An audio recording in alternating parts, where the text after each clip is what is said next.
Sige po, pwede na. Ito I am attorney Dennis Manalo, and I am the legal counsel of Ruby Tuason. Upon instructions of my client, I confirm that she executed a sworn statement containing her answers to questions propounded by the NBI regarding the DOJ's cases against those involved in the so-called Malpida and Malampaya scams. On the basis of this, my client applied for and was admitted to the Witness Protection Program of the DOJ.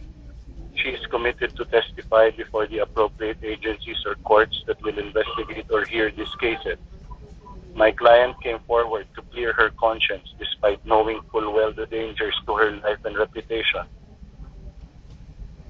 She did not receive and was not promised any financial consideration or favor in exchange for her testimony apart from what the law provides under the program.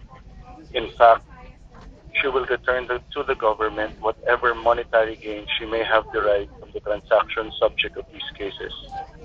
Neither is it my client's purpose or intention to create or perpetrate a scandal against anyone. It is not her goal to assist, much less be a tool for any political agenda or objective. It is the truth and nothing else that is primordial in my client's heart and mind. That is the end of the statement. Okay. Ako po, sir.